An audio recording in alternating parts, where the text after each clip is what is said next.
Alrighty, so first of all, I do apologize that I am doing the review of match week number 32 a little bit later than usual because I've been relatively busy these past couple of days, but wow, there were definitely some interesting result in terms of this week's action that really changed how the standings is for both of the conference in terms of the playoff race and even home field advantage and even the supporter shield race. But we're going to first kind of do a backwards review where I'm actually going to look at the Sunday games and then I'll look at the Saturday game after I finish recording this video. And we start off with the first Sunday game between Columbus versus the Portland Timbers. And for the Crew, I've talked about throughout the season, one of the biggest issue that they've been having is dropping points at home.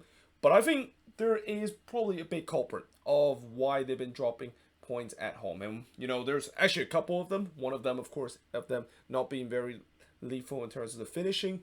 But also the second one is also giving up late goals. Because this is now the second consecutive game that Columbus, of course, have given up a late goal in this one. Well, actually, it's not the second consecutive. I think this is the third consecutive game that they have given up late goals in the last 15 minutes to draw points. And all of these draw points that they had in these past couple of games and in general this season is now leading to a point where they are kind of look like the Portland Timbers back in 2020, where remember that was the team that just tends to never able to close out games.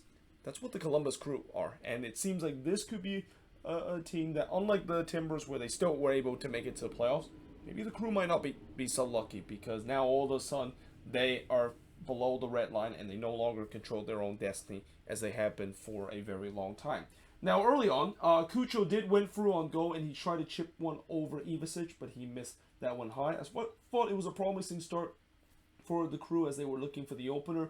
Zuparic did hit one wide from the back post, but then Zarian hits one right to Ivicic, and then I thought the game kind of become tight. I mean, after there were some chances for both of these teams, mostly from Columbus, the game kind of become a little bit tight and not much chances that was created. Though that changed in the 27th minute when Cucho blasted high from long range. I mean, Cucho had a lot of chances in this one, and he actually didn't end up on the goal scoring sheet like he did in the last game against Miami. Asprilla then hits it wide in the 30th minute before Cucho puts it into the side netting after a bad giveaway by Portland. But then in the 37th minute, the breakthrough happened.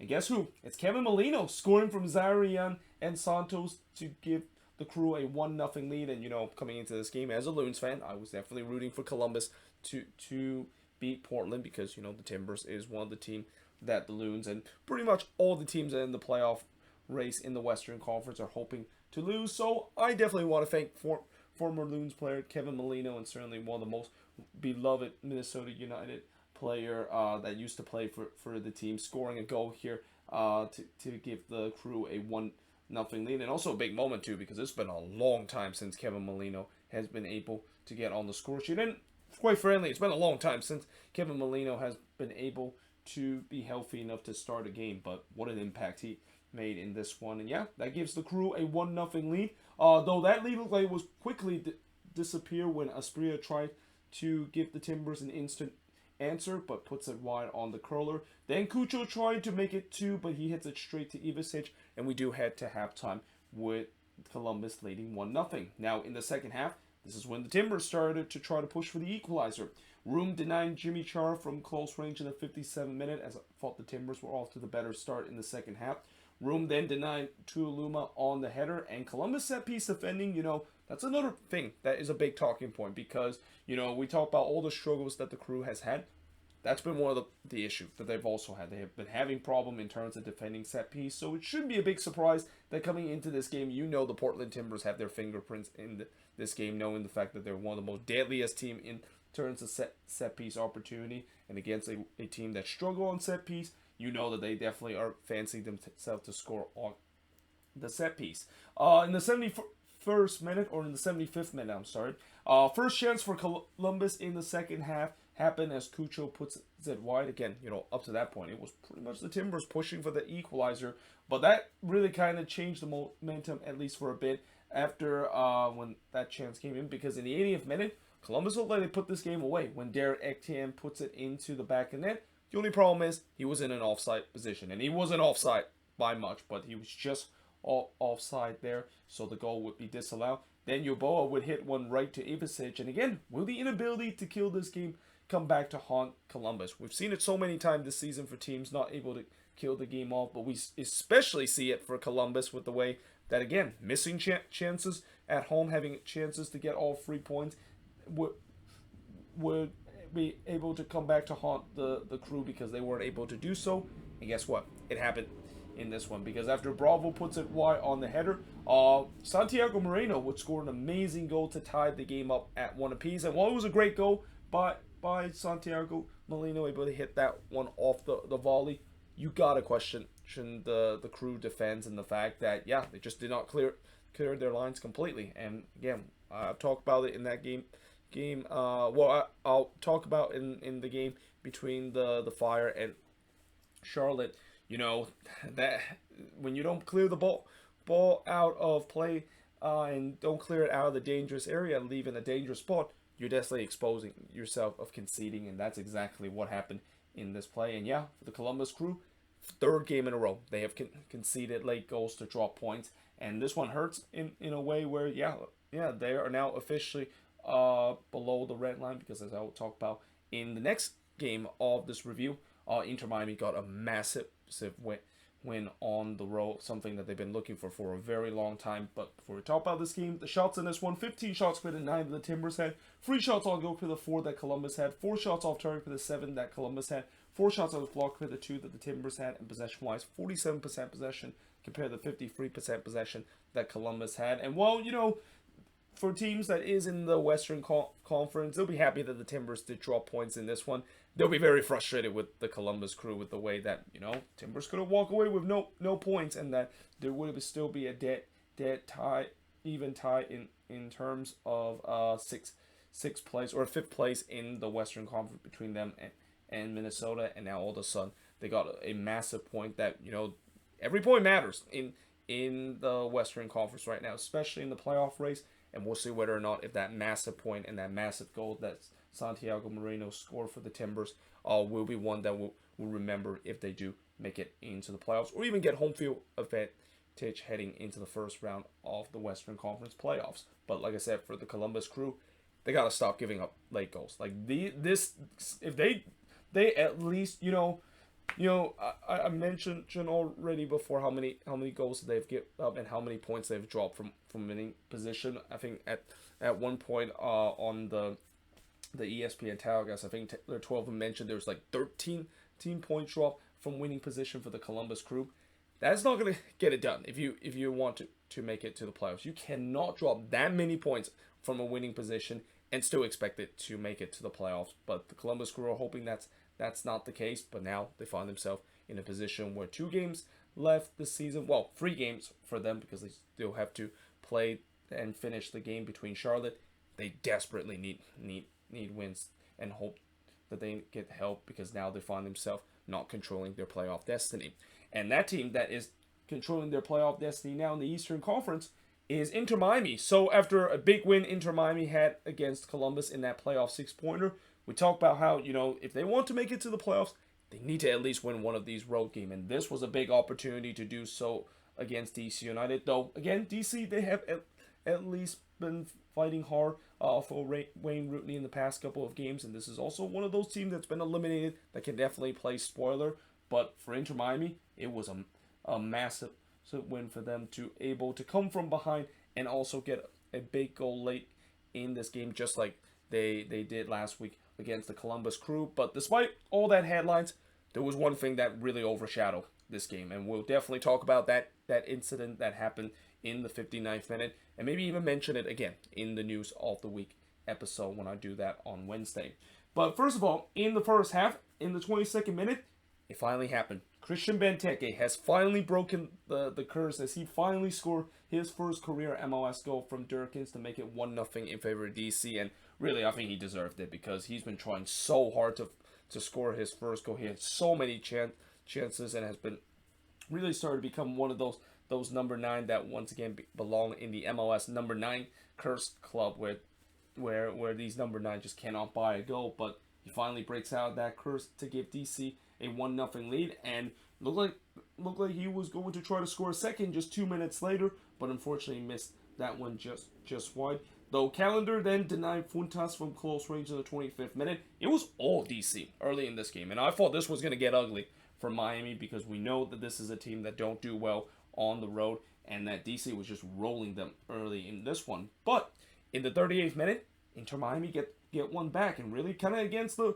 run of plays. Leo Campana, remember him? He's a guy that's still within Inter Miami, even though I know Higuain has kind of won his spot back, but he finally scored his first goal of what seems like a long time from now from Mbika to make it 1-1 in this game. Though he can maybe thank David Ochoa here, who, again, David Ochoa, besides that great performance he had against RSL, this was another bad performance from him, and that in this moment he basically just spills this simple ball catch as the ball was coming in. And we know that this has been an issue for David Ochoa. He's always been very shaky in terms of when the ball comes into the air or when the shot comes in, where he kind of allows some juicy rebound. And here he just basically dropped it, and Mbika was there to poke it away, puts it right to Campana, who puts it in. And all of a sudden, despite the fact that DC was by far the better team, it's a tie game in this one.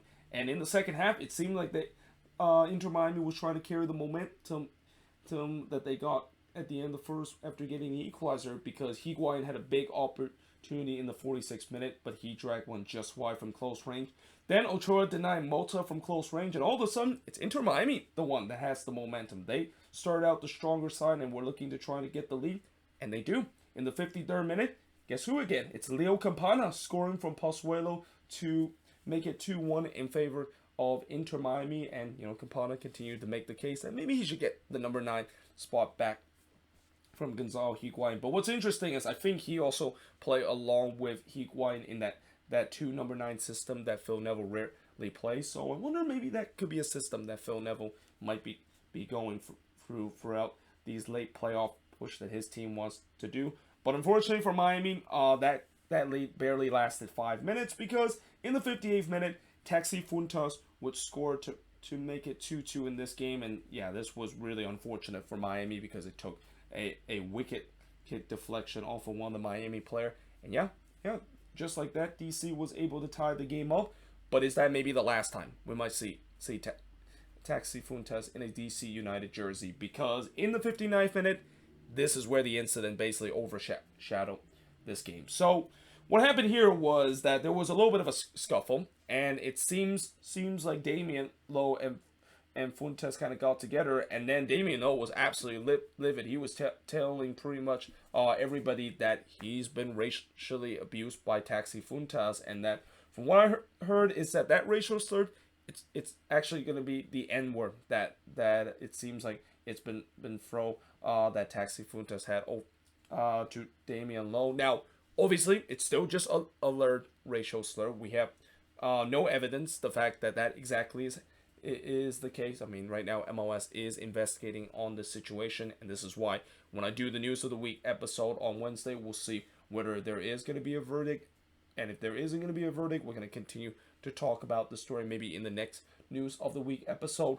But this is definitely big, and this is definitely something that I know the league is going to take it very seriously, because they've been very strong in terms of the taking the stands in terms of no racially abused language being used, and no kind of homophobic or even whatever Taxi Funtas says in terms of using the N-word on one of the Inter Miami player being used. And that this is going to be very interesting. And Funtas himself, he also denied it, that he even released a statement, the fact that he did not say the word. And it's going to be interesting to see whether that's the case, because for Funtas, I think this verdict can really determine his career with DC United, and maybe his career in general, because it's almost impossible for anyone to recover if the evidence does present that he did use that word, and that I would assume DC would immediately cut him, because that behavior is absolutely unacceptable in this league.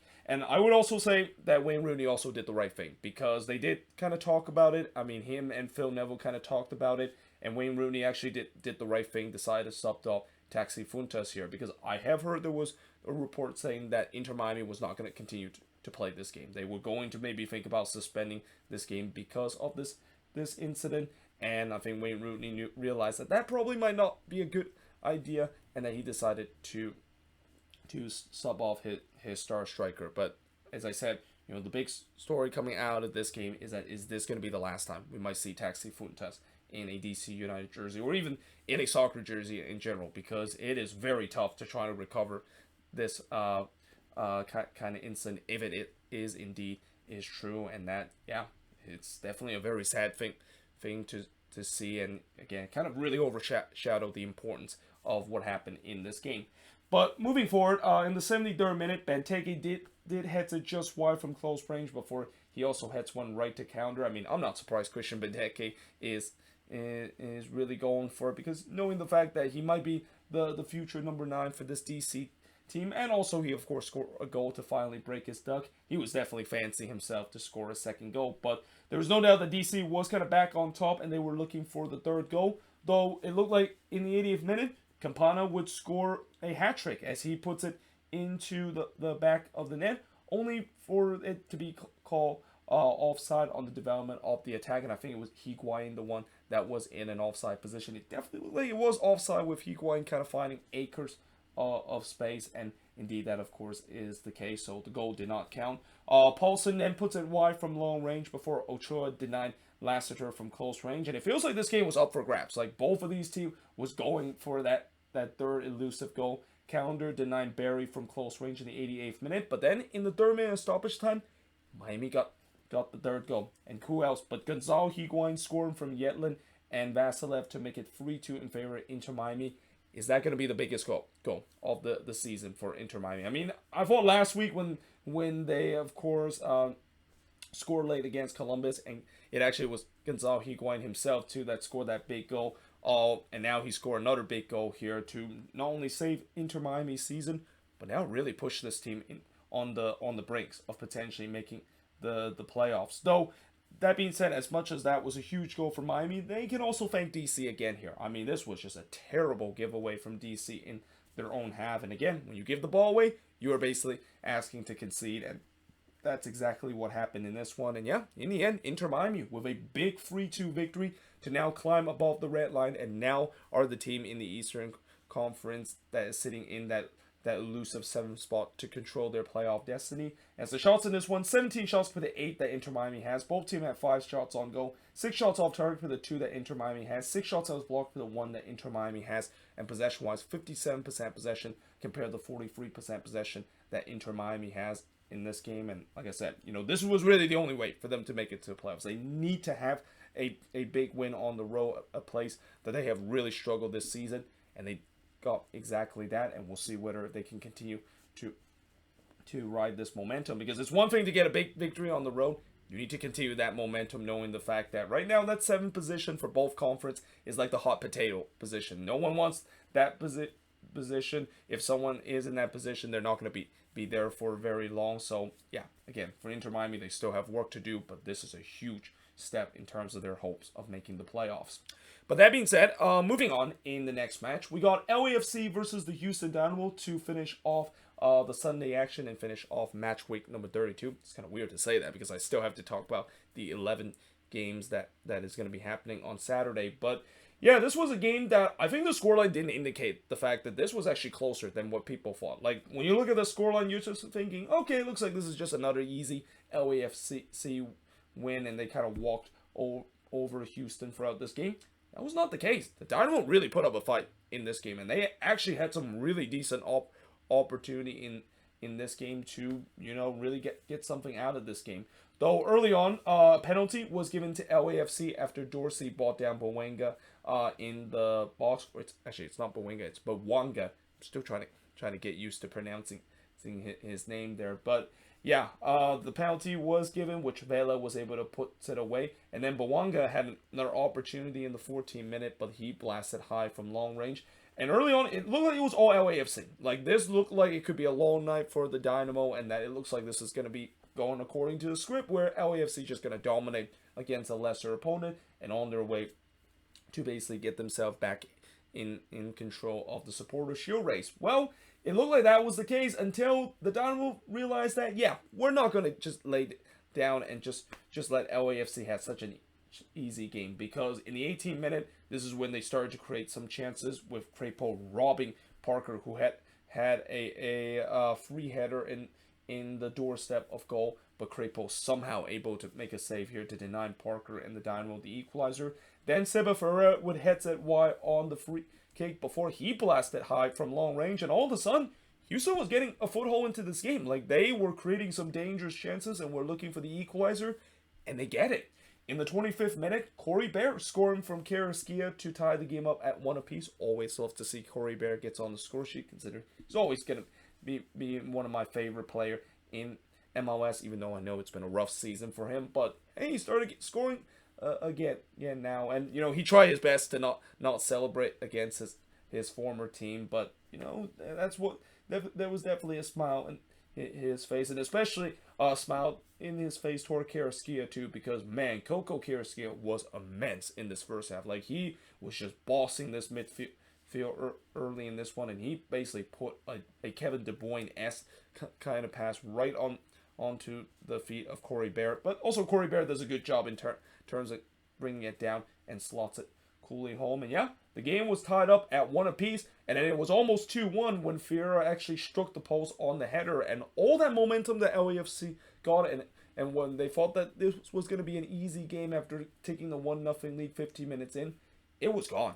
I mean, they have looked really shaky on the defense. Houston was knocking on the door, though there was a check for a potential penalty for LAFC around the 36-minute mark, but in the end, they said that there was actually a foul that happened when Bawanga fouled Parker in the midfield, and there was definitely a case that there could have been a penalty that was given to LAFC, because I think one of the Dynamo players did brought down, I think it was Vela or Bawanga. I think it was Bawanga that he brought down, but obviously we'll never know, because when you go back to the original sequence, it was pretty clear that Bawanga basically fouled Parker in the midfield, so hence whatever happened after that really doesn't matter.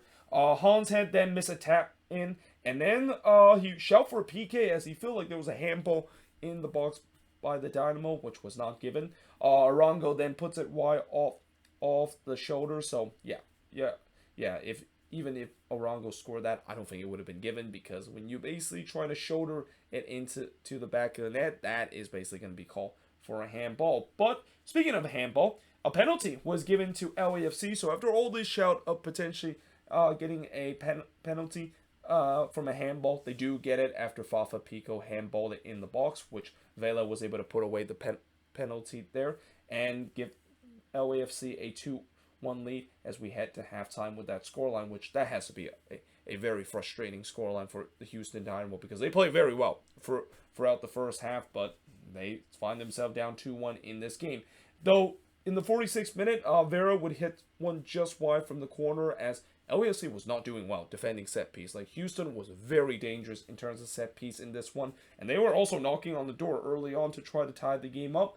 But then in the 51st minute, Ryan Hollinshead would score here to make it 3-1 in favor of LAFC, and that's kind of where LAFC really started to kick into gear. And that also was a goal that was a backbreaker for the Dynamo, because I feel like in this game, every time you think the Dynamo was going to maybe get a second goal and take the lead and get the momentum away from LAFC find a way to score a goal kind of against the run and plays, and really kind of change the compression of this game, because Acosta then fires it high from long range before Bawanga hits the top of the post. And again, LAFC has really took control of this game. This looks like the LAFC that we saw in that 7-game winning streak, where they were mowing down teams left and right. Bawanga then hits it wide from close range before Cifuentes hits one right to Clark. Then Rodriguez actually struck the post on the free kick. And again, Houston, you got to give them credit. Even though they were kind of outplayed a little bit, they weren't giving up. They were trying to make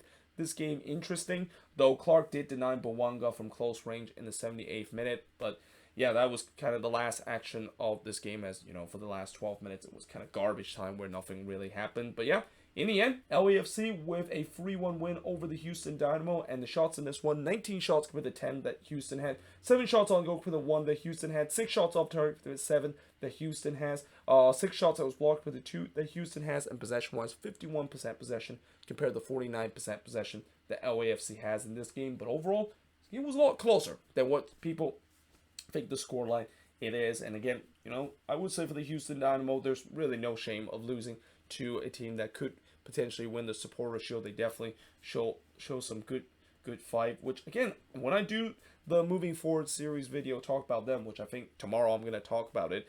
I mean, I know Dynamo fans are not going to be happy about what happened this season, but I truly believe, and I know this might sound crazy, but there's been times where this season where they have play hard, and that they have definitely done much better on the road compared to previous season. Because previous Dynamo team would just absolutely collapse in this one and not make this a game. But in this one, they really kind of make it a game. But unfortunately, sometimes in MLS, the quality of the opponent can always outshine the team that has less quality, and that's kind of the case for LAFC. They just have way too much quality and just kind of outstrength Houston in that department. But that being said, that is pretty much it for the review of these 3 games that happen on Sunday. Almost said that's going to be happening on Sunday. It actually just happened yesterday. But let me know in the comments below, what do you think of these 3 games? And of course, I still have 11 games to talk about that happened in terms of the Saturday action. And don't you worry, there's definitely some big games we're going to talk about, or big result that really changed the standings as we get closer and closer to decision day. But until then, hope you guys enjoyed this video. If you do, make sure you guys do like, smash the subscribe button, and yeah, I of course will see you guys next time.